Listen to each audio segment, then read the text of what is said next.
Pues habíamos visto algunos aspectos ya de la capa de red, vimos cuáles son los principales objetivos, ¿no? Uno de los objetivos era proporcionar la ruta más adecuada dentro de la interred esta, formada por enrutadores.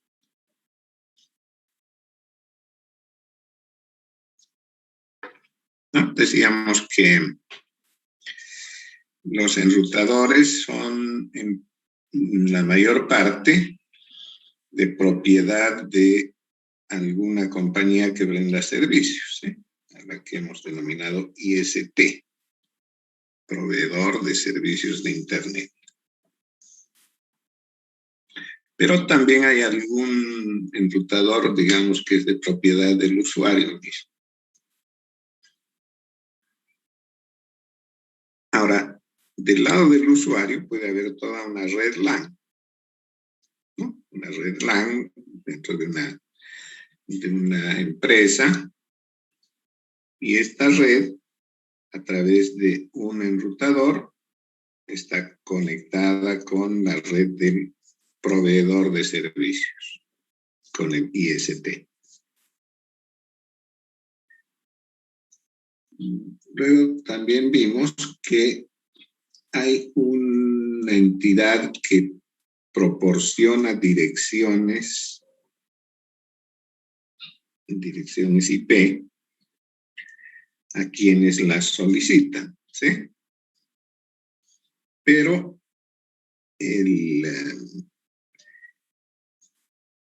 se está utilizando el protocolo IPv4, aunque ya, digamos, hemos mencionado que está en proceso de implementación a nivel global IPv6.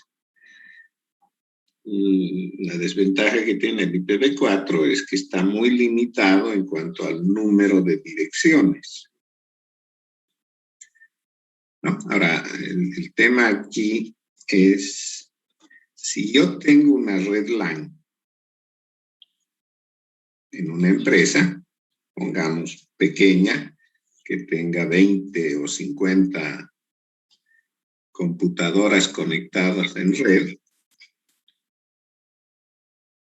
decíamos que uno de los propósitos de la capa de red, uno de los objetivos, es que todos los dispositivos de la red sean identificables, lo que significa que deben poseer una dirección única. Ahora, resulta que en todo el mundo se tiene, en cifras aproximadas, alrededor de 4.660 millones de usuarios de Internet. ¿Ya? Pero esto no quiere decir que cada usuario corresponde a un computador. Estos 4.000 millones de personas son personas que tienen acceso a Internet de alguna manera, mediante una tablet, mediante un teléfono inteligente, una computadora, lo que sea. De los casi 8.000 millones de personas que hay en este mundo, más de la mitad tienen acceso a Internet. Pero este no es el número de equipos conectados a Internet. Resulta que hay 27.000 aproximadamente, 27.000 millones de dispositivos conectados a Internet, ¿no? Si, por ejemplo, en un domicilio normal, digamos, de ejemplo, que tenga 5 miembros, padre, madre y 3 hijos, ya estamos hablando de 5 teléfonos inteligentes. Pongamos que los 3 muchachos tienen cada uno, si no una PC, tienen una tablet, lo cual haría ya un número de 8. ¿Cierto? Pero ahí no se acaba, hay otros dispositivos más conectados en red. Podrían tener tal vez cámaras de vigilancia. No, cámaras web a las que pueden acceder remotamente. Tienen un televisor Android o 2,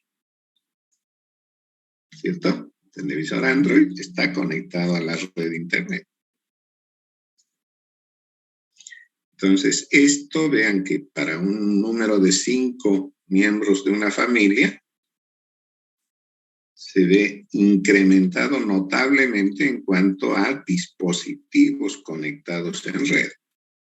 Y ahí le pueden sumar en una empresa de repente mucho más. Impresoras, escáneres y otros dispositivos. Bien. De pronto en una empresa también pueden haber algunos enrutadores, entonces cada uno dentro de esa filosofía de distinguirse de todos los demás, tendría que tener una dirección IP.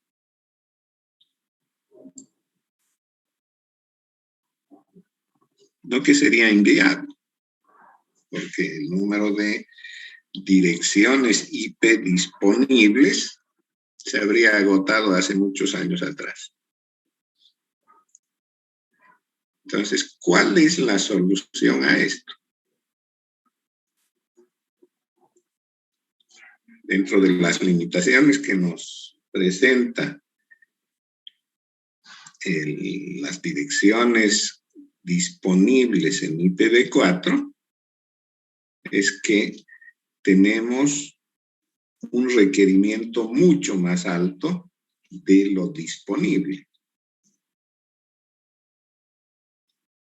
Cuando una empresa solicita dirección IP a ese comité internacional que había mencionado, estos le asignan una dirección IP si califica, ¿cierto? En función del aproximado número de usuarios que va a tener, le asignarán una de clase C si tiene relativamente pocos, o clase B o clase A si es una enorme corporación.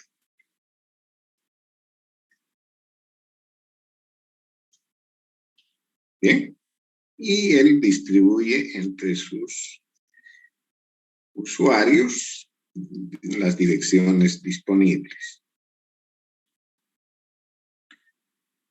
Pero esto no es tan simple cuando hablamos ya de un acceso tan masivo a Internet.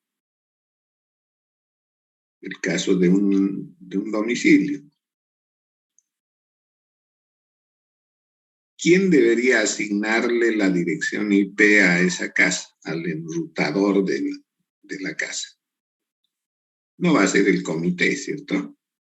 Quien lo hace es el proveedor del servicio. No hay que tramitar nada. El proveedor del servicio tramitó una dirección IP y de ella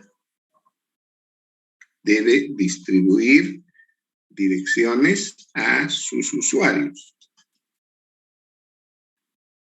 ¿cierto? Les distribuye direcciones a sus usuarios. Pero cada usuario no tiene un solo dispositivo conectado, tiene muchos. Hemos visto en un hogar, pasa fácilmente de 10. Entonces, no sería nada viable el disponer de 10 direcciones de ese conjunto de direcciones que le asigna la clase a la que pertenece el ISP. ¿Sí? Sería imposible, no alcanzaría. ¿Qué es lo que se hace en ese caso? ¿Cuál es la solución que se ha tomado para resolver esa necesidad, ese gran problema?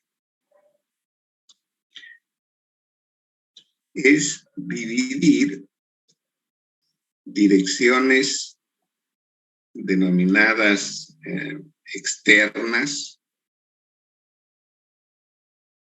y direcciones internas. ¿Ya? Se las llama internas a las locales, a las propias de una LAN. Y la dirección externa es la dirección global, digamos, en la que se identifica la red. Entonces, de todas las direcciones en cada una de las clases, se ha elegido un rango con el que puede jugarse, digamos, dentro de una estructura ya del otro lado de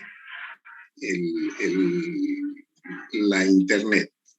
O sea, del otro lado, interno, digamos, de la LAN, fuera de esta interred. Entonces, se han distribuido estas direcciones que no las usan, no van a ser asignadas a ninguna solicitud de dirección IP. En clase A, la dirección 10.0.0.0, ups, se me escapó. ¿No? En clase A, vale decir /8, tenemos desde la 10.0.0.0 hasta la 10.255 3 veces, haciendo un total de 16, algo más de 16 millones de hosts posibles, ¿sí? Entonces, por ejemplo, un ISP que tenga una masiva cantidad de usuarios, ¿no?, en algún país enorme, podría tomar esa dirección, ¿sí? Porque él va a poder distribuir hasta 16 millones de direcciones IP. Si el número es un poco más reducido, puede hacerlo en clase B y la dirección que puede utilizar es la 172.1600, llegando hasta 172.31, etcétera. /12. Y me sigue disparando esto. Entonces, puedo quitarle ahí. Bien, entonces dentro de este rango estamos hablando de algo más de 1 millón de hosts. Y el otro rango disponible es el 192.168.00/16, que alcanza hasta la dirección 192.168.255.255, haciendo un posible total de 65.536 hosts. Ya, de estas direcciones, cualquier red LAN puede utilizar, ¿no? Vale decir que si yo voy a implementar una red para una compañía que tenga pocos usuarios, pocos dispositivos conectados a la red LAN, puedo ocupar el tercero de los rangos, ¿sí? 192.168 hasta esta dirección internamente. La compañía A está ocupando esas direcciones. Nada quita que la compañía B también ocupe las mismas direcciones. Pero esas direcciones son locales, son internas, son propias de la LAN. Hacia el exterior no se ven. Entonces, estamos cumpliendo con aquel requisito de que las direcciones globales sean únicas por cada dispositivo. Pero, ¿cómo se puede hacer esto? Que tengamos direcciones locales que pueden repetirse en todo el mundo, pueden haber miles de direcciones, por ejemplo, 192, 168, 03, ¿no? En muchos lugares del mundo, pero que no causen conflicto, porque delante de ellas hay una dirección global IP provista por el comité aquel. ¿Ya? Ese es el mecanismo. Y el protocolo que permite esto dentro del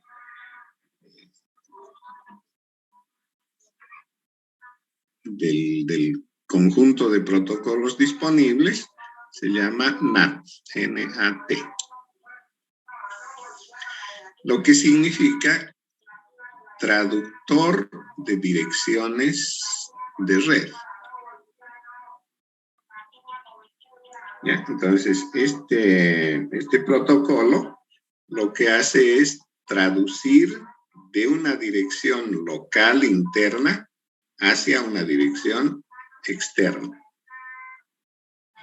Entonces, fíjense en este esquema. El IST tiene esta dirección, 172.10.45.13.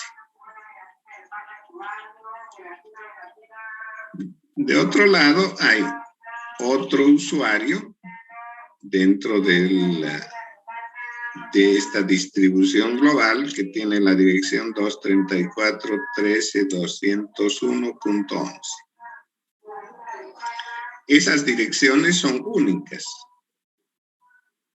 ¿sí? En toda la nube de Internet, el único que tiene esta dirección es este señor, y el que tiene esta otra dirección es este otro. Bien. Pero al interior hay una red LAN con estas direcciones. Porque son pocos, han elegido 192, 168 y toda esa combinación. Punto 1, punto 2, punto 1, punto 10, punto 1 hasta 102 de repente. Bien. Como les digo, puede haber en otro lugar de la misma ciudad o de cualquier lugar del mundo otra red LAN que se le hubiese ocurrido usar esta misma distribución de direcciones. Pero esas direcciones son locales, no son globales. Lo que hace NAT es traducir esas direcciones locales en direcciones globales. ¿Ya? Ahora, ¿cómo lo hace? Decíamos que el encabezado de IP en la versión 4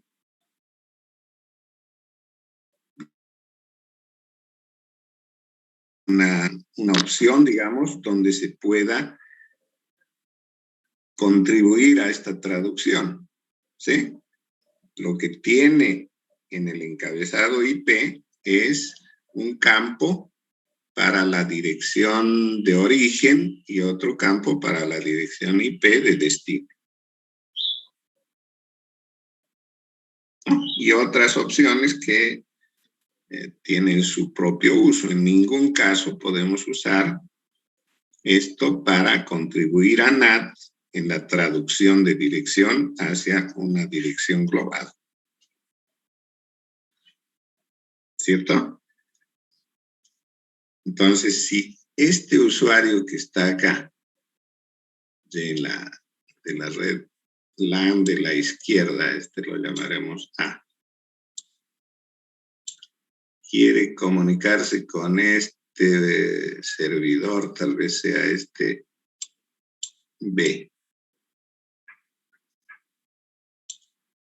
En la red LAN del otro lado,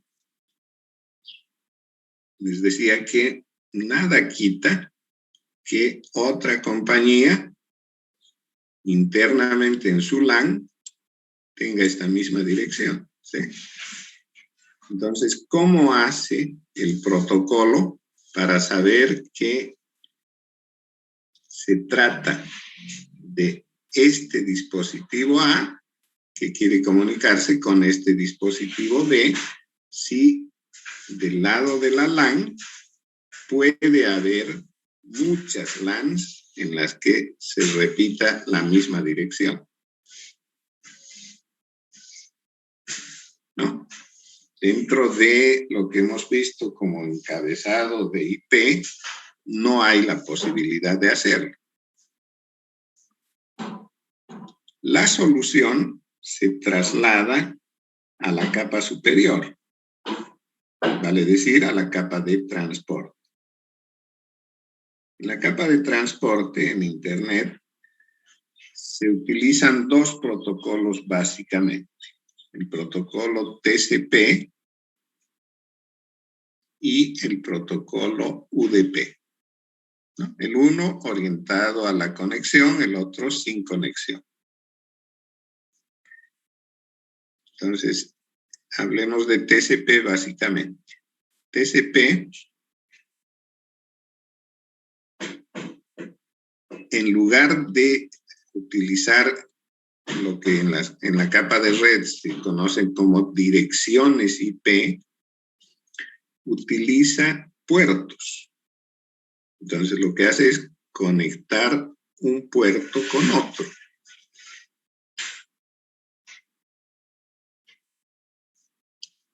¿Ya? Crea un puerto para que se comunique con otro puerto. La capa de red le asocia una dirección IP de destino y de origen. Bien, entonces, por ejemplo, la capa de transporte para realizar esta conexión, ¿cierto? Porque TCP va a hacer previamente la conexión de el host A con el host B, antes de que empiecen a fluir los datos. Entonces lo hace a través de este número de puerto que elige de todos los disponibles. Ya, esos números de puerto tienen su significado, no todos se pueden usar, hay ya algunos puertos, estos números de puerto son números de 16 bits. Entonces vean que hay una gran variedad, son 65,000 y algo posibles direcciones de puerto. Entonces, de ellos, algunos no se pueden usar libremente porque están asignados para algunas tareas específicas. Cuando veamos la capa de transporte, hablaremos de ello. Entonces, de momento, digamos simplemente que la capa de transporte, dentro de todas las combinaciones de 16 bits, tiene la opción de elegir una gran variedad de puertos libres.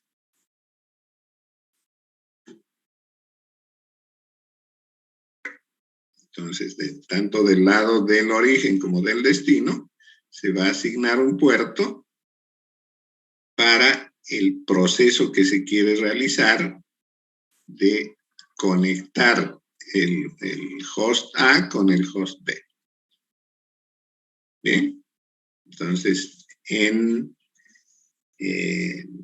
el paquete, digamos, que va a enviar la capa de transporte del origen hacia el destino, se coloca el número del puerto.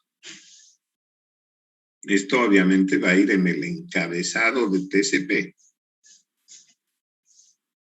En tanto que en la capa de red, ese paquete, ¿cierto?, se lo divide en partes. Ya habíamos visto que la capa de red puede dividir los datos que recibe de la capa superior en fracciones, ¿no? Y a cada una de esas fracciones le va a poner la dirección de origen, la de destino. Quien le ha puesto el puerto es la capa de transporte. Los encabezados siempre llevan un número de redundancia, ¿cierto? Ese código de redundancia cíclica que permite la detección de posibles errores, ¿sí?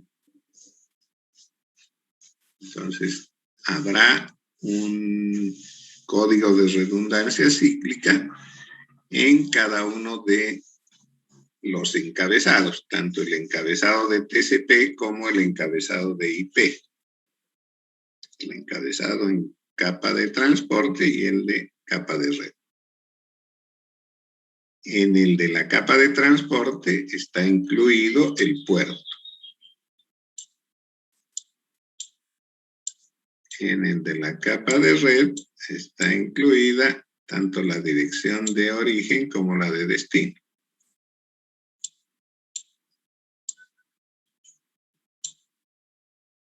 ¿De acuerdo? Entonces, ese mecanismo es el que utiliza el protocolo NAT para poder identificar dónde está el usuario al que va destinado el paquete que está enviando, ¿no? A través de la dirección, identifica a la red global y a través del puerto se identifica el proceso con el que se va a conectar. Y ese proceso corre en algún host, ¿no? Para el caso nuestro, se está transportando información desde el host A, del proceso que corre en el host A, hasta el proceso en el host B.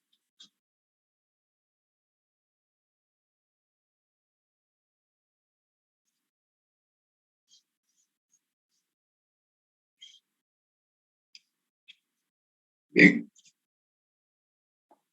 Ahora, este protocolo, NAT, nos permite salvar esa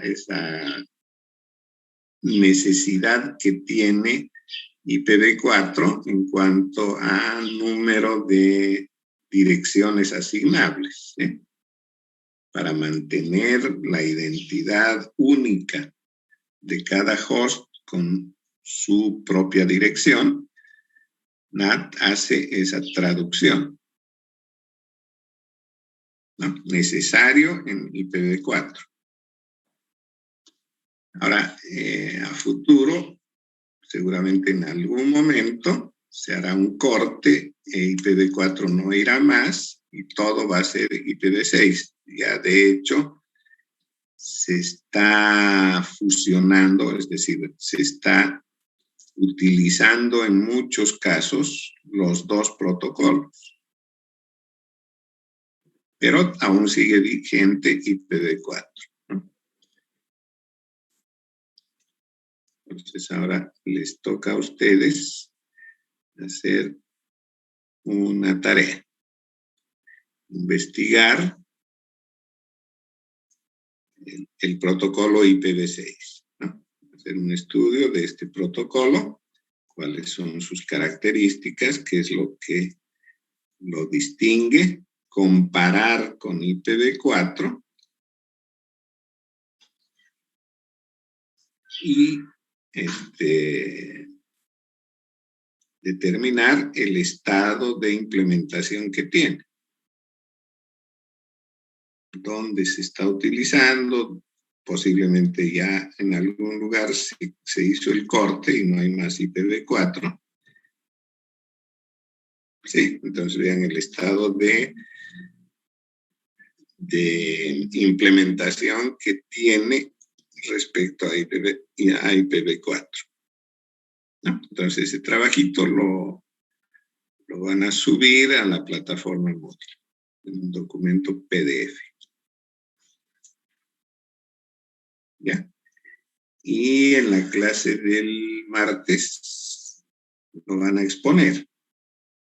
¿Ya? Entonces, además del documento que van a subir a la plataforma, tengan ustedes preparada una exposición, ¿cierto? Puede ser PowerPoint o cualquier otro mecanismo para exponerlo a través de Zoom. Esa no es la única tarea, les voy a dar unita más. En la capa de red hemos hablado del protocolo IP, ¿cierto? La versión 4 y ustedes verán las mejoras que introduce IPv6. Pero esta no es la única, este no es el único protocolo que corre en la capa de red. Entonces ustedes se van a hacer de esto más. Ya, investiguen estos 3 protocolos que se utilizan también en la capa de red. Bien, entonces, investigación tanto de IPv4 como de estos 3 protocolos.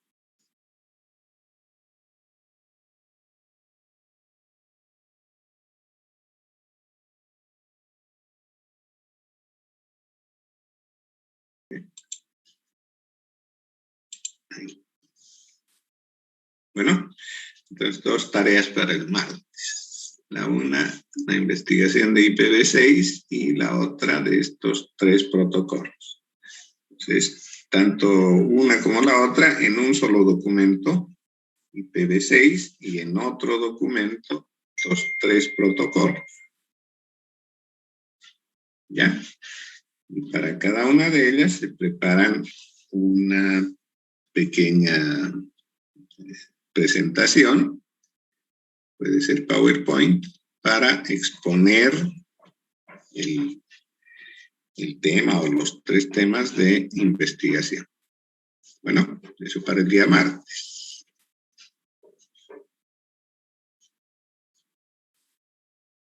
Ya, y con esto creo que hemos...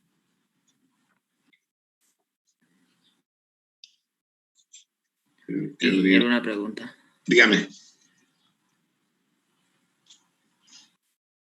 Sí, dígame. Sobre la tarea, hay que realizar el documento en Word y para la presentación PowerPoint. Claro. O sea, no, un documento en el que... Son 2 documentos, ¿no? Sí, exacto. Pero lo suben a la plataforma solo el texto, en PDF. El PowerPoint no lo suban. Ya. Eso lo tienen ustedes para el día martes, al momento de exponer, se pueden ayudar con esas láminas de PowerPoint para explicar muy cortito, ¿no? Máximo 10 minutos. Ya está bien, gracias, ingeniero. Ya. Entonces, esos protocolos que he mencionado se los denomina protocolos de control de Internet.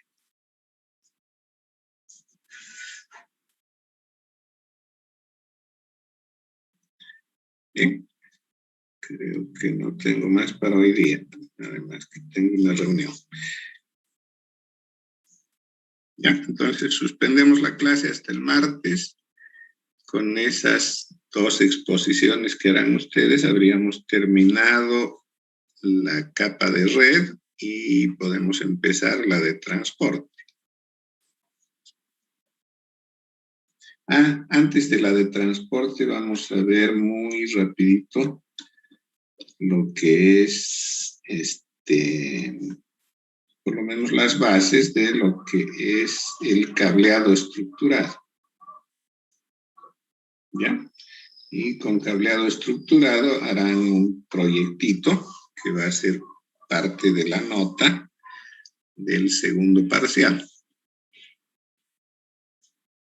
Bien, entonces de eso hablamos el martes. De momento los dejo. Dígame.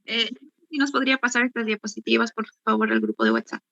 Ah, claro que sí. Muchas ¿La anterior gracias. les pasé? Creo que sí, ¿no? No, Creo que, tampoco. ¿no? A ver, bueno, ya, les La anterior paso clase no. las dos entonces. Por favor, ingeniero, gracias. Ya, enseguida lo voy a hacer. Bien, entonces nos despedimos hasta el martes. Cuídense. Hasta luego. Hasta luego.